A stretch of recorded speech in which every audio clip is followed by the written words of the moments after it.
ওয়া তাআলার মহান দরবারে শুকরিয়া জ্ঞাপন করছি, যিনি আমাকে দীর্ঘ 11 বছর 16 দিন পরে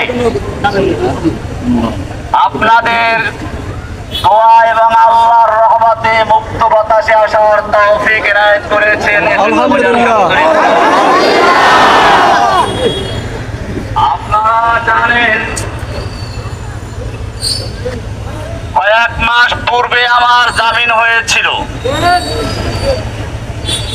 এখন আমি ভাবছি আল্লাহ সুবহানাহু ওয়া তাআলার রহমত এবং তার যে ইচ্ছা, তিনি যে বান্দাদেরকে ভালোবাসেন তাদের কল্যাণের জন্য সবকিছু করেন।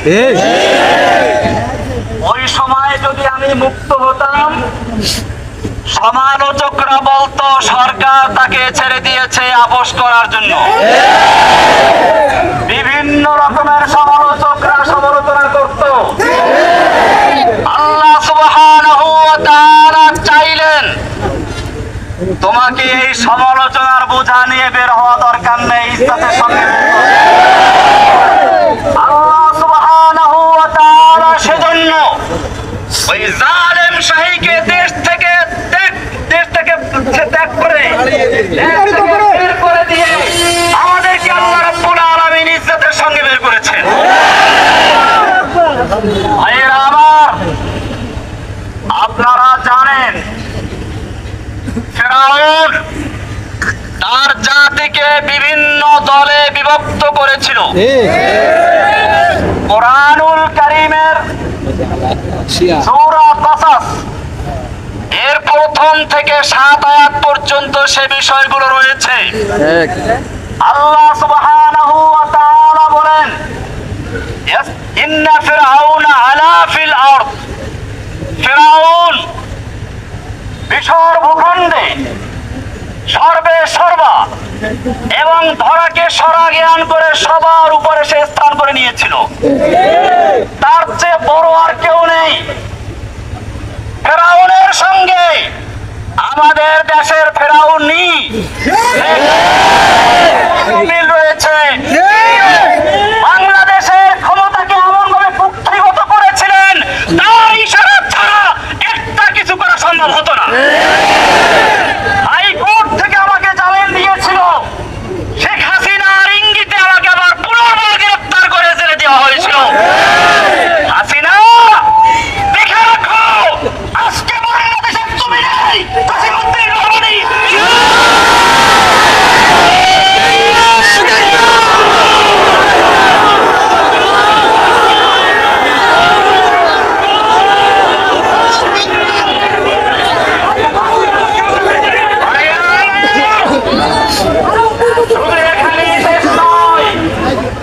আল্লাহ রাব্বুল আলামিন বলেন, ফিরআউন তার জাতিকে বিভিন্ন দলে বিভক্ত করেছিল। ইস্তাদঈফু তাইফাতাম মিনহুম, তাদের থেকে একটা দলকে সে দুর্বল করে রেখেছিল। ফিরআউন তার দেশের মানুষকে বিভিন্ন দলে বিভক্ত করেছিল। বাংলাদেশের ফিরআউনিও এদেশের মানুষকে স্বাধীনতার পক্ষে বিপক্ষে, স্বাধীনতার চেতনার পক্ষে বিপক্ষে, মুক্তিযুদ্ধের পক্ষে বিপক্ষে, রাজাকার ইত্যাদি বলে এই দেশের জনগণকে বিভক্ত করে রাজত্ব করার চেষ্টা করেছিল।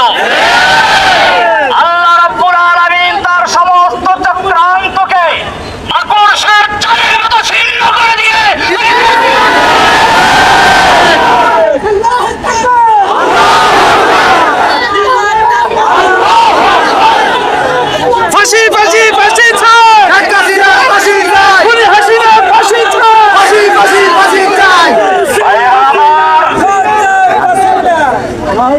ইনশাআল্লাহ আপনাদের সঙ্গে কথা হবে, অনেক কথা হবে।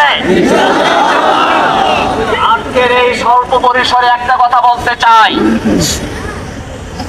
আমি দীর্ঘদিন জেল থেকে বুঝেছি, ইসলামের দুশমনরা দেখে না কে কোন দল করে, তারা সকলেই দেখে কে মুসলমানকে ইসলামের জন্য কথা বলে। এখন আমাদের প্রয়োজন ঐক্যবদ্ধ হওয়া। সেজন্য আপনাদেরকে বলবো, পিছনের দিকে আমাদের যাদের সঙ্গে বিভিন্ন রকমের তিক্ততা ছিল, যারা আমাদের সমালোচনা করেছে, আমরা তাদের সমালোচনার জবাব দেব কাজের মাধ্যমে ইনশাআল্লাহ। সেজন্য মনে রাখবেন, এখন থেকে আমাদের স্লোগান হচ্ছে আব হামারা এক হি কাম ইন্তেকাম ইন্তেকাম। মনে আছে মাশাআল্লাহ? আমাদের একই কাজ হচ্ছে ইন্তেকাম, মানে প্রতিশোধ। কিন্তু এই প্রতিশোধ কিভাবে, শুনুন, ভালো করে শুনুন। প্রতিশোধ মানে এই নয় যেটা স্বাভাবিক অর্থে বুঝে আসে। প্রতিশোধের প্রথম কাজ হচ্ছে ক্ষমা। আল্লাহর নবী সাল্লাল্লাহু আলাইহি ওয়াসাল্লাম মক্কা বিজয়ের পরে যখন তিনি বিজয় বেশে মক্কায় দাঁড়ানো,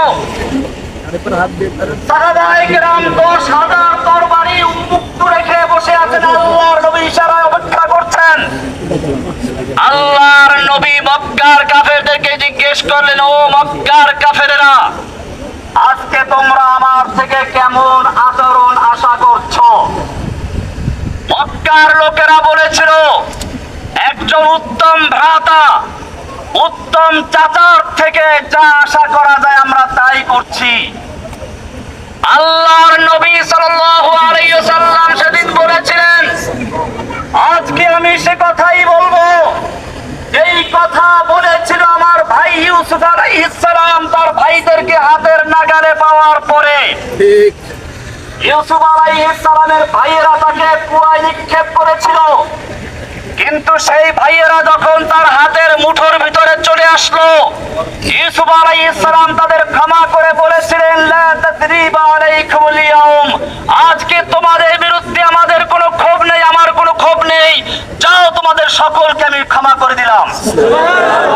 আল্লাহর নবী সাল্লাল্লাহু আলাইহি ওয়াসাল্লাম মক্কার সেই বিজয় দিবসে, বিজয়ের মুহূর্তে, যখন তার একটা ইশারা পেলে 10 লক্ষ তরবারি মক্কার কাফেরদেরকে কচু কাটা করে রক্তে রঞ্জিত করে ফেলতো, সেই সময় আল্লাহর নবী মক্কার কাফেরদেরকে উদ্দেশ্য করে বললেন, আজকে আমি তোমাদের সাথে সে কথাই বলছি যা ইউসুফ বলেছিলেন, যাও, লা তাসরিবা আলাইকুমুল ইয়াউম, আজকে তোমাদের বিরুদ্ধে আমার কোনো ক্ষোভ নেই, ইযহাবু আনতুমুত তুলাকা, যাও, আমি তোমাদের সকলকে সাধারণভাবে ঘোষণা করলাম। আব হামারা এক হি কাম ইন্তেকাম ইন্তেকাম, ক্ষমা। দ্বিতীয় নাম্বার, এই ক্ষমা কিন্তু সকলের জন্য প্রযোজ্য ছিল না। আল্লাহর নবী সাল্লাল্লাহু আলাইহি ওয়াসাল্লাম সেই ক্ষমার দিনেও বলেছিলেন, কয়েকজন লোকের নাম ধরে ধরে, এদের ক্ষমা নেই, এদেরকে যেখানে মজা সেখানে হত্যা করা হবে।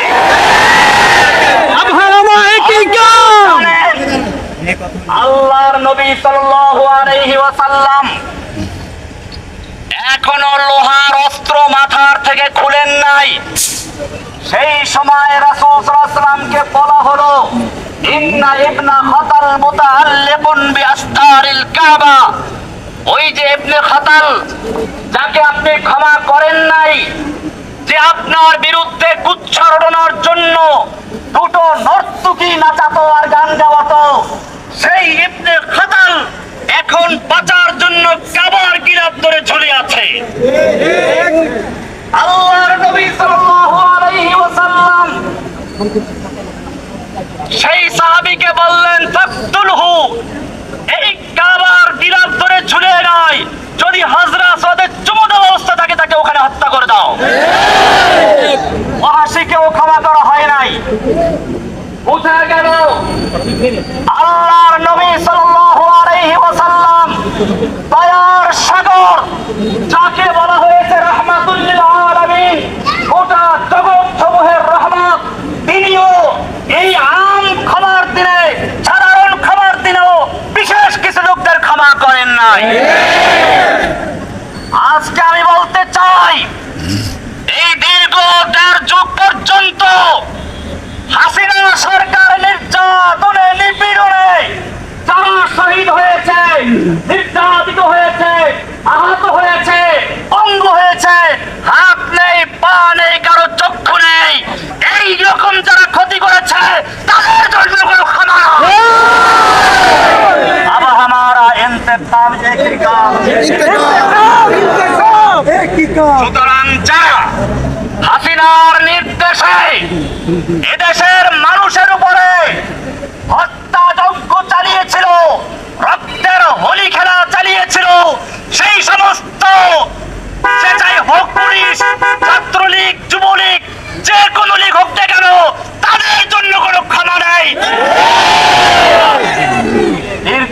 কর্মসূচি। তৃতীয় কাজ হচ্ছে আমাদের এখন দাওয়াতি কাজ করা, ব্যাপকভাবে দাওয়াতি কাজ করা, ব্যাপকভাবে দাওয়াতি কাজ করা, তাওহীদের দাওয়াত। জেনে রাখবেন, কবি ইকবাল বলেছেন, সব গুরিজা হো গিয়া আখির নগমায়ে খুরশীদ সে, ये चमन मामूर होगा नगमाए तौहीद से। তাওহীদের দাওয়াত আমরা দিতে থাকবো ইনশাআল্লাহ। দাওয়াতের মাধ্যমে আমরা সকল অন্ধকারকে দূর করে আলোর সত্তা দিয়ে বাংলার জমিনে আল্লাহর নবীর মিশন বাস্তবায়ন করব। নবীর মিশন কি ছিল ভালো করে শুনুন। আল্লাহ রাব্বুল আলামিন কোরআনে কারীমের 3 জায়গায় একই কথা বলেছেন, ওয়াল্লাযী আরসালা রাসূলাহু বিল হুদা ওয়া দীনিল হক। আল্লাহ তাআলা যিনি তার রাসূলকে দ্বীনে হক এবং হেদায়েত দিয়ে প্রেরণ করেছেন, কিজন্য লিইয়ুযহিরাহু আলা দ্বীনি কুল্লিহি, অন্য সকল দ্বীনে বাতিলের উপরে দ্বীনে হককে বিজয়ী করার জন্য। আমাদের এখন কর্মসূচি হচ্ছে আল্লাহর জমিনে আল্লাহর নবীর সেই মিশন বাস্তবায়ন করা, আল্লাহর দ্বীনে হককে সকল দ্বীনে বাতিলের উপরে বিজয়ী করে ইনশাআল্লাহ আমরা ইসলামের পতাকা উত্তোলন করে ছাড়বো। সেই কাজে আপনাদের সঙ্গী পাবো ইনশাআল্লাহ। তৌফিক দান করুন, আমিন। ধৈর্য ধারণ করুন, কোনো বিশৃঙ্খলা না করি। আর এখন কেউ মুসাফা করার চেষ্টা করবেন না। কারণ হচ্ছে এই, আসলে সেনাবাহিনী তাদের আমাদের যে সুবিধার্থী, তারা আমাকে বলেছিল গোপনে অন্য রাস্তা দিয়ে পার করে দিবে। কিন্তু আমি জানি আপনারা আমাকে জানের চেয়েও ভালোবাসেন। বলেছেন আপনাদেরকে গালে রেখে অন্য পথে যাওয়াটা আমি পছন্দ করি না। সেজন্য আপনাদের দোয়া পাওয়ার জন্য এবং আপনাদের মনের আবেগটাকে কিছুটা হলেও শান্ত করার জন্য আমি আপনাদের সামনে এসেছি।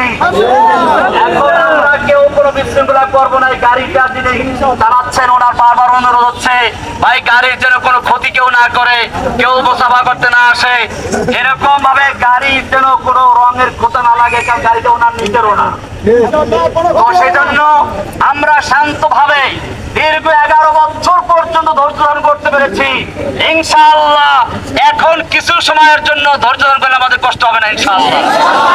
আপনাদের সকলকে ধন্যবাদ, জাযাকুমুল্লাহ। আল্লাহ তাআলা আপনাদের সকলকে জাযা দান করুন। আমি ওই সকল ভাইদের জন্য দোয়া করছি, আবু সাইদ থেকে শুরু করে এই আন্দোলনে এবং এর আগে যারা আন্দোলন করতে গিয়ে শেখ হাসিনার নির্যাতনে শাহাদত বরণ করেছেন, আহত হয়েছেন, বন্ধু হয়েছেন, আল্লাহ তাআলা তাদের সকলকে, যারা শহীদ হয়েছেন তাদের সকলকে জান্নাতবাসী করুন। যারা আহত হয়ে তাদেরকে শিফা দান করুন, আমিন। আপনাদের সকলের হায়াত দারাজ হোক। আল্লাহ তাআলা সকলকে হায়াতে তয়্যিবা নসিব করুন, সুস্থ সবল অবস্থা রাখুন, দিনের জন্য কবুল করুন, আমিন।